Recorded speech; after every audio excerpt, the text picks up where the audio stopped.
Un saludo cordial, apreciados amigos y hermanos. Estamos ya en la lección 12 de nuestra lección de escuela sabática. Para esta semana, el título de la lección es El sello de Dios y la marca de la bestia. Estamos en la segunda parte del estudio y quisiéramos recordarles que el versículo para esta semana es el mismo de la semana pasada, Apocalipsis 7:2.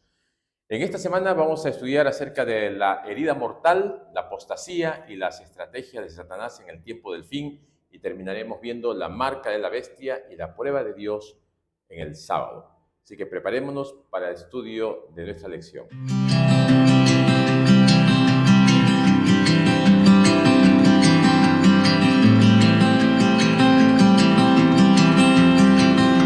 Muy bien, mis amigos, hermanos, estamos ya listos para estudiar. Queremos antes agradecer a nuestros hermanos que están suscribiéndose, a aquellos que nos siguen cada semana, a aquellos que desean estudiar la palabra de Dios.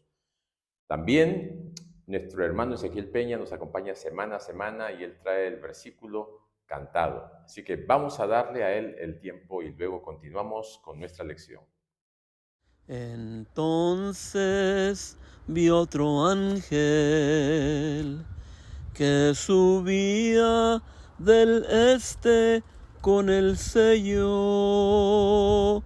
del Dios vivo y clamó a gran voz a los 4 ángeles, quienes habían recibido poder de dañar la tierra y el mar, y les dijo: no dañen la tierra,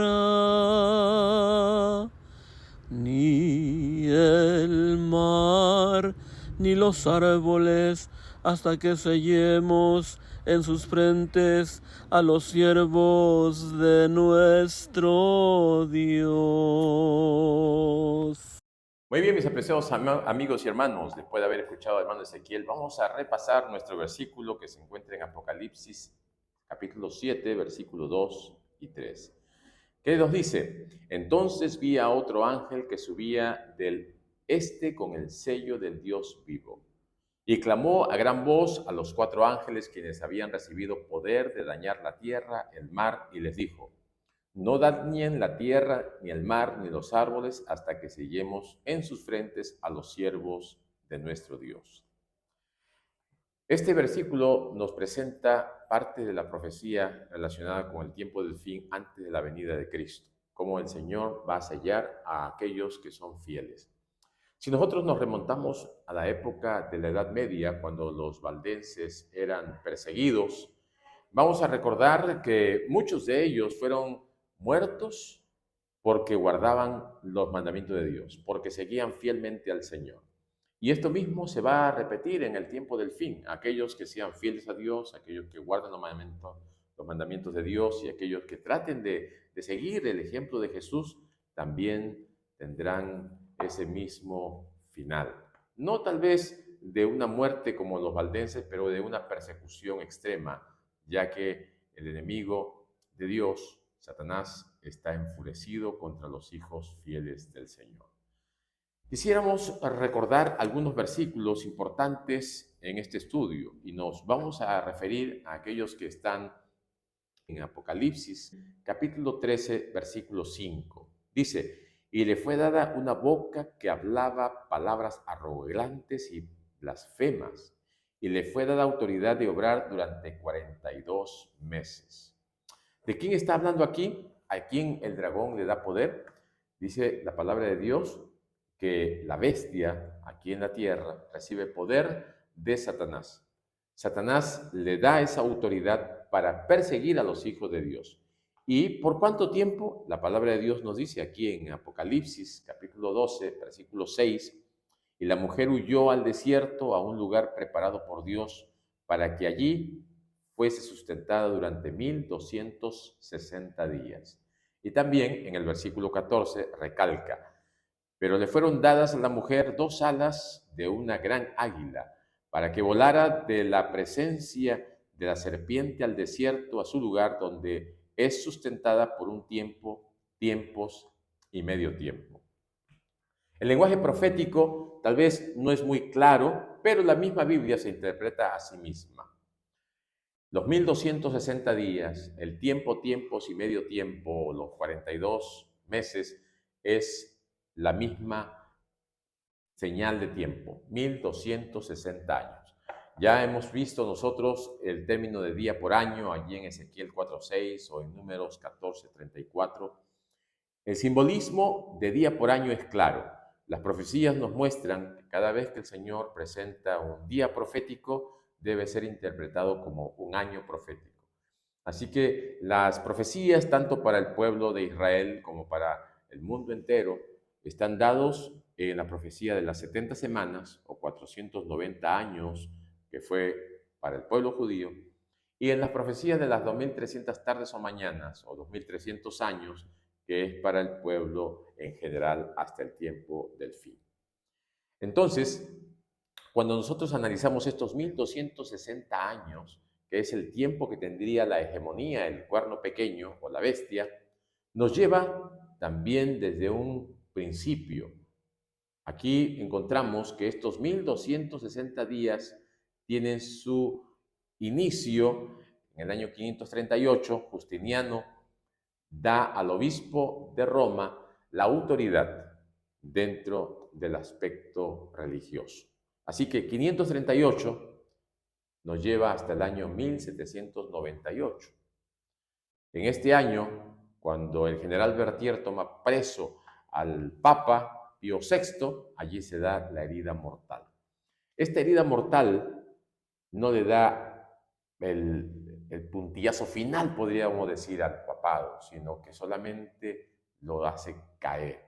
Más adelante va a ir levantándose. ¿Qué es lo que nos quiere decir esta profecía?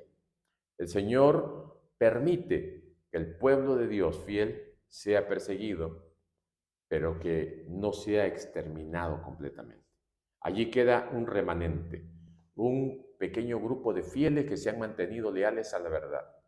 Y por este tiempo de oscuridad espiritual, por estos 1260 años que comenzaron en el 538 y se va hasta el año 1798, es una etapa en que la Iglesia Católica tiene la hegemonía, tiene el total poder, y en esta época lo que hacen es llevar a las masas, a la población, a la gente, a estar en tinieblas espirituales. Ya las profecías lo habían ido anunciando, lo habían ido preparando el terreno para que se supiese, ¿no?, lo que era la estrategia de Satanás, de tener todo un pueblo controlado, todo un pueblo dominado, y de esa manera no hubiese posibilidad de tener Dios un remanente para el tiempo del fin. ¡Qué tremenda situación! Recordemos que hay siempre un grupo de personas que se mantienen leales al Señor y no doblan sus rodillas. Pero Satanás tiene mucha astucia, y en una época cuando la Biblia era restringida, eran quemadas, no se permitían sus copias y la gente tenía tanto interés en estudiarla. Y pasó el tiempo, ya se abrieron las puertas para el estudio de la Biblia, para la impresión y la distribución, y ahora entonces lo que Satanás está buscando es provocar una gran apostasía, o sea, llevar a la gente que conoce la Biblia a apartarse del Dios de la Biblia. Y de esta manera comienzan a negar la fe. Porque ¿qué es apostasía? ¿No? Viene de la palabra griega apo, fuera de, stasis, colocarse. O sea, colocarse fuera de. ¿Fuera de dónde? Fuera de los límites bíblicos. Si alguien presenta una doctrina, una enseñanza que no se basa en la Biblia, está apostatando de la palabra, de la fe, de la verdad. En segunda de Tesalonicenses, capítulo 2 y versículos 3 y 4, vamos a leer juntos aquí, segunda de Tesalonicenses, capítulo 2, versículos 3 y 4, dice: nadie os engañe en ninguna manera, porque ese día no vendrá sin que antes venga la apostasía y se manifieste el hombre de pecado, el hijo de perdición, que se opondrá y exaltará contra todo lo que se llama Dios o que se adora hasta sentarse en el trono de Dios como Dios, haciéndose pasar por Dios. Así que antes que venga la señal más grande, antes que venga Jesús por segunda vez, va a ocurrir una gran apostasía. Muchos se van a apartar de la fe. Claro, van a venir, pero otros se van a ir. Va a haber un gran zarandeo, se va a sacudir, la verdad va a ser probada en el corazón de la gente. El Evangelio va a llegar a los rincones en todo el mundo, pero de igual manera también el engaño va a entrar a la iglesia y allí es donde se va a producir un zarandeo de gran alcance. ¿Qué es lo que tenemos que hacer nosotros? Nosotros tenemos que fundamentar nuestra fe en la palabra de Dios. No debemos descuidar nuestro estudio de la Biblia. Este inicuo que dice que se va a oponer a Dios, que se va a poner en el lugar de Dios, que va a tratar de hablar como Dios, lo que va a hacer es engañar a mucha gente. Porque eso es lo que hace Satanás, el padre de la mentira. Desde el principio siempre ha buscado que engañar y ha presentado la verdad de una manera distorsionada o ha presentado la verdad a través de pequeñas porciones de verdad. Y cuando la verdad es manipulada o es malversada, entonces las personas se pueden desviar. Tenemos que recurrir solamente a la palabra de Dios. Pero sabemos que el trabajo de Satanás es engañar y engaña de la manera más sutil. Ahora, la bestia, el cuerno pequeño o el papado ha sido utilizado tanto política como religiosamente. Y en este tiempo de final, cuando esa herida comience a recuperarse y comience a sanarse, el sistema político y religioso se van a unir para tratar, por medio de tradiciones humanas y de enseñanzas de hombre, apartar una vez más a los fieles del camino verdadero. ¿Qué es lo que tenemos nosotros que hacer? La palabra de Dios nos dice que a la ley y al testimonio. Si no fuese conforme a esto es porque no les ha amanecido. La ley está basada en la palabra de Dios. La ley es de Dios, es eterna. Y el testimonio de Jesús, por supuesto, es las enseñanzas de Jesús puestas en práctica en nuestra vida. Cuando nosotros seguimos a Jesús y su palabra, va a ser más difícil que apostatemos de la verdad, pero tenemos que estar conectados al Señor. Dentro de las estrategias de Satanás, vamos una vez más a la Biblia. Vamos a ir a Apocalipsis, ahora al capítulo 17 y en el versículo 12 y 13. Vamos a ir leyendo. Dice Apocalipsis 17, 12. Los 10 cuernos que viste son 10 reyes que aún no han recibido reino, pero por una hora recibirán autoridad como reyes con la bestia. Estos tienen un mismo propósito y darán su poder y autoridad a la bestia. Pelearán contra el Cordero, pero el Cordero los vencerá porque el Señor, el Rey de Reyes y el Señor de Señores, y los que estén con Él son llamados elegidos y fieles. Aquí también podemos nosotros encontrar un mensaje profético seguro. El Señor es Rey de Reyes y es Señor de Señores, y aunque venga este poder que tratará de apartar a los fieles de la verdad, el Señor va a ser el que peleará por nosotros.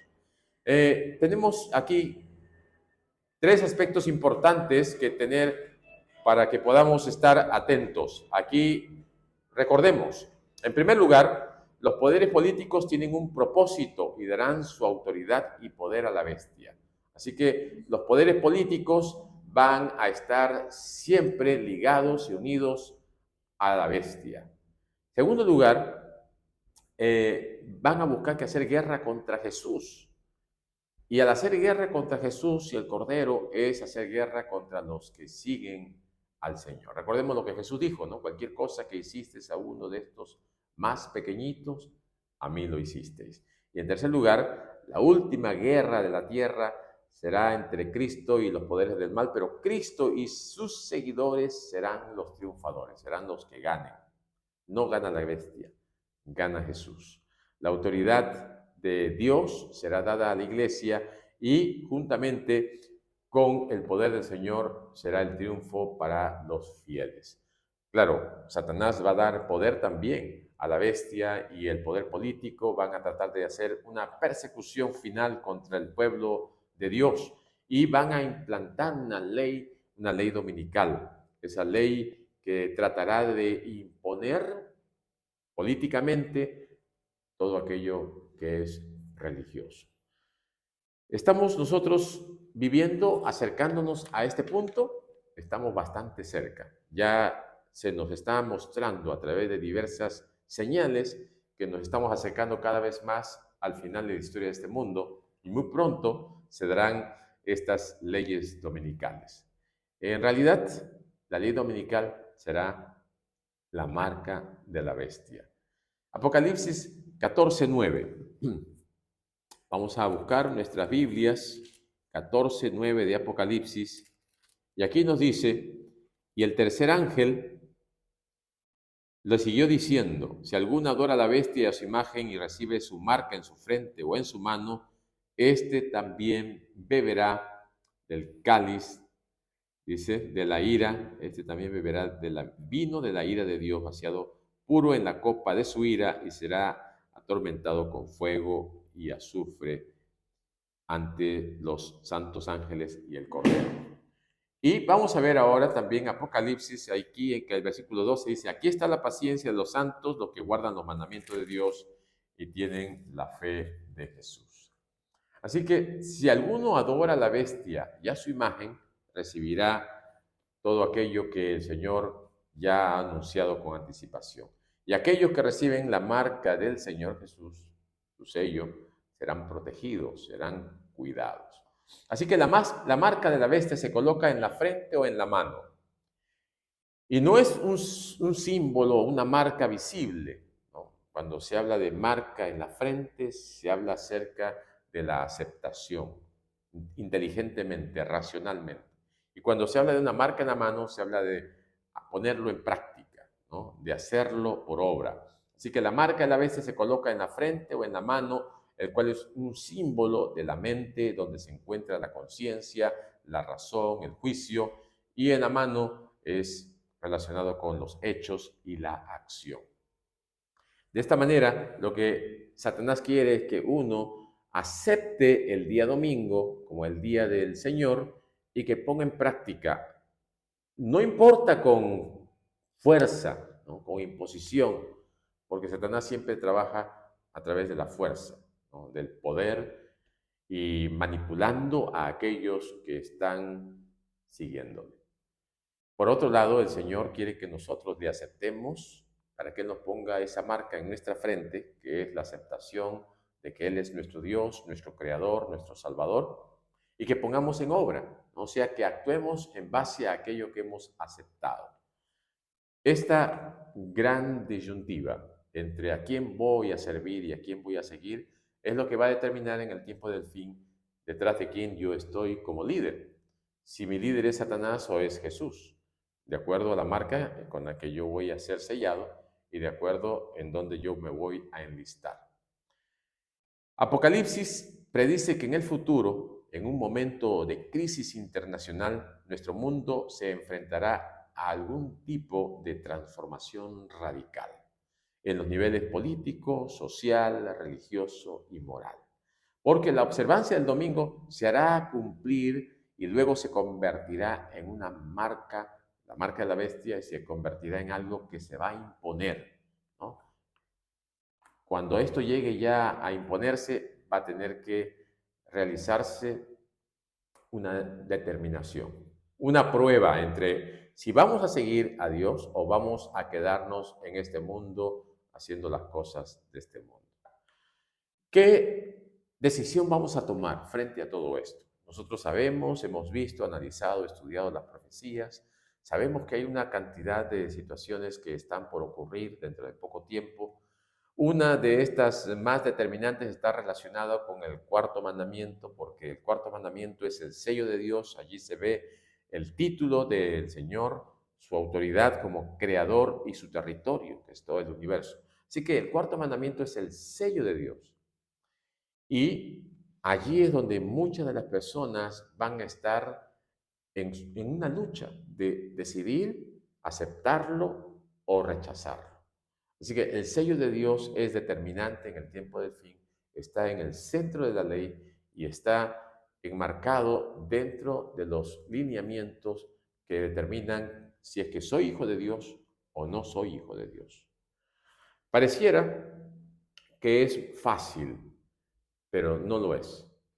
Es difícil en un momento determinado decidir seguir a Dios, porque hay muchas cosas que dejar, muchos compromisos, hay muchos intereses personales, hay muchos pecados, muchas influencias que van a determinar el seguir al Señor o no seguir al Señor. Satanás va a hacer todo lo posible para que nosotros no nos desprendemos de las cosas que nos tienen atados o amarrados a este mundo. Entonces tenemos que nosotros tener una determinación. Pero la determinación, por más que nosotros querramos hacerla, no va a tener poder si es que no buscamos el poder que viene de arriba, el poder de Dios. Tenemos que suplicar la unción del Espíritu Santo para que seamos nosotros poderosos y podamos resistir al enemigo, resistir a Satanás y poder adentrarnos o aventurarnos en los caminos del Señor. Va a llegar una apostasía, es cierto, y nosotros no deberíamos ser parte de ese grupo apóstata. Hay muchos que llegan a la iglesia y en un momento se van, tal vez algunas pruebas, dificultades, tal vez un enfrentamiento, un choque con alguien. Cualquiera que sea la situación, si no estamos bien afirmados en Cristo, va a ser posible que nos apartemos del Señor. Por eso nuestra convicción en los caminos del Señor debe estar fundamentado en un así dice el Señor, en un acercamiento a Dios completo y como hacían profetas en la antigüedad, ¿no? Caminar con el Señor diariamente, seguir al Señor por donde quiera que va, seguir sus pisadas, no caer en las trampas de Satanás, reconocer sus estrategias. Y cuando nosotros abramos nuestro entendimiento a las cosas espirituales, sabremos qué es lo que Dios quiere para nosotros y cómo nosotros podemos evitar ser engañados por el enemigo. Como hemos mencionado, los engaños son muy, pero muy variados y ahora en diferentes campos, a través de diferentes medios. En nuestras escuelas se están enseñando cosas que a los niños le están llevando su mente lejos de Dios. Satanás engaña desde la más tierna edad. Tal vez la Biblia, al decirnos, instruye al niño en su camino y aun cuando fuere viejo no se apartará de él. Nosotros conociendo ese versículo, ese principio, ese fundamento, si lo dejamos de lado, Satanás lo va a aprovechar. Y Satanás, de hecho, lo está utilizando, porque está a través de juegos electrónicos, a través de la escuela con maestros no consagrados, a través de televisión y a través de una serie de juegos, está llevando su mente por un camino que más adelante va a ser difícil que se aparte. Porque aunque nosotros tenemos el fundamento y el principio, no tenemos las suficientes capacidades para aprovechar los medios que tenemos para instruir a nuestros niños en el camino de Dios. Satanás está sacando más provecho de esto. Y ahora tenemos medios electrónicos, medios digitales, que tampoco los estamos aprovechando de la mejor manera. Hay más juegos mundanales y juegos de guerras y juegos de violencia que juegos bíblicos, ¿no? No estamos sacándole el mayor provecho a los medios digitales que tenemos a mano. Si nosotros tenemos un libro, para un niño un libro es más aburrido que ver la historia en una película, podríamos decir.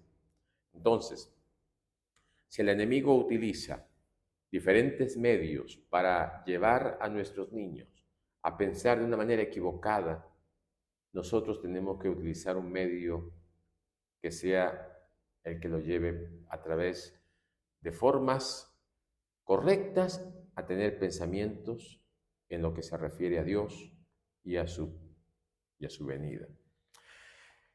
Estamos acercándonos rápidamente a la historia final de este mundo. La lucha y la pelea va a ser cada vez más descarada, más desenfrenada. ¿Qué podemos hacer nosotros, mis queridos amigos?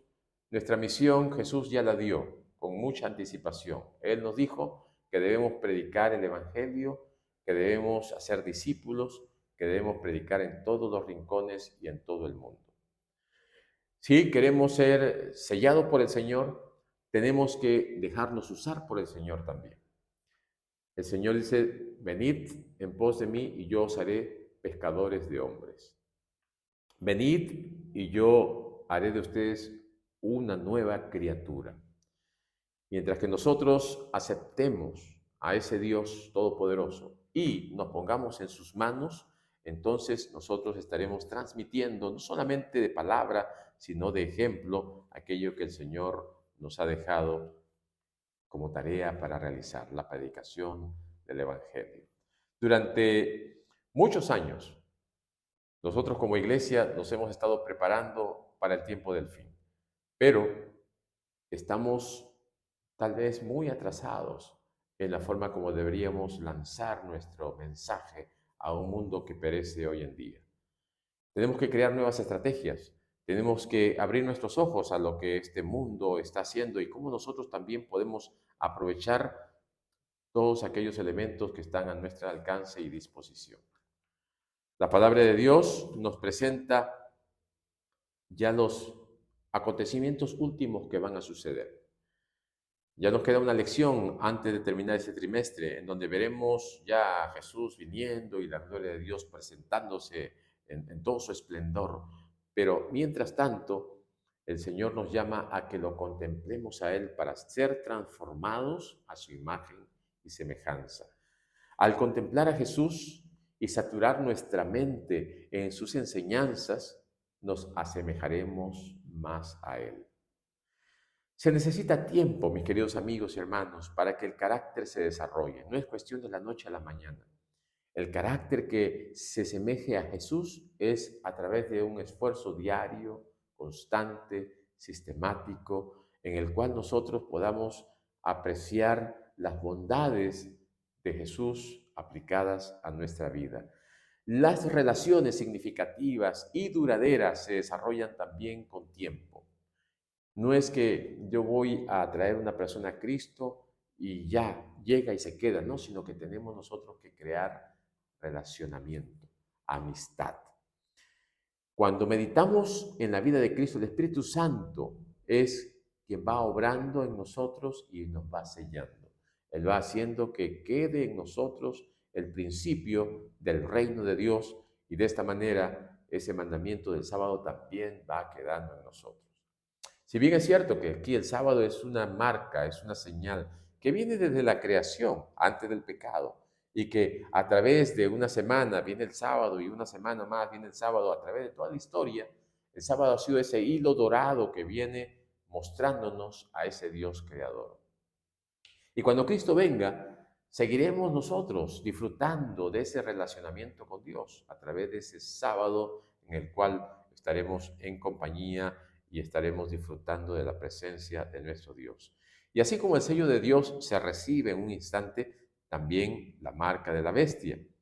Tenemos nosotros que tener cuidado de no transigir, de no descuidarnos, de no tener pecados acariciados, de no estar dejando que nuestro corazón nos lleve por lugares que no debe, las actitudes que nosotros vamos fomentando, porque si nos descuidamos un poquito de nuestro desarrollo espiritual, nos vamos a ir deslizando y vamos a ir decayendo. Y a veces no nos damos cuenta, a veces no nos percatamos cuando estamos deslizándonos por el camino que no debemos. Y alguien nos hace ver, alguien nos muestra, hey, pero ¿qué pasó? Y reaccionamos. Deberíamos nosotros estar atentos a esos pequeños detalles que pueden hacer que nuestra vida espiritual se deteriore. La única forma de estar listo para la venida de Jesús es estar listo y permanecer listos, atentos como aquellas vírgenes que tenían sus lámparas encendidas. También nosotros debemos mantener nuestras lámparas encendidas. Pero para que una lámpara esté encendida y pueda dar luz, necesita el aceite. Y el aceite es símbolo del Espíritu Santo. Y podríamos en esta oportunidad preguntar, ¿tenemos el Espíritu Santo en nuestra vida? Y si no lo tenemos, ¿lo estamos pidiendo? Tenemos que orar hoy más que nunca por la unción del Espíritu Santo. Que el Espíritu Santo sea quien nos capacite, quien nos ilumine, quien nos prepare y quien nos selle. Y queremos pedir a todos nuestros amigos, a todos aquellos que nos escuchan, que también ustedes allí donde están oren, pidiéndole al Señor que les dé ese derramamiento del Espíritu Santo para que podamos estar preparados para los tiempos más difíciles de la historia de este mundo que están bastante cerca, más de lo que nosotros nos imaginamos, más de lo que nosotros pensamos. Aunque muchos digan, no pasa nada, Cristo no viene, Cristo está demorando demasiado, ya mis abuelos decían que Cristo ya viene, mis padres decían que Cristo ya viene, ahora ya estoy envejeciendo y Cristo no viene. Pero no nos desanimemos. Si para Dios un día es como 1000 años, el Señor sabe cuándo es el momento en que Él vendrá, pero la venida del Señor puede venir el día en que nos llame al descanso. Pero para ese día tenemos que estar preparados. Y la preparación no es mañana, es hoy. Yo te invito para que estés listo, para que estés preparado y para que el mensaje de los 3 ángeles sea un mensaje para ti hoy. Que Dios te bendiga y nos vemos la próxima semana.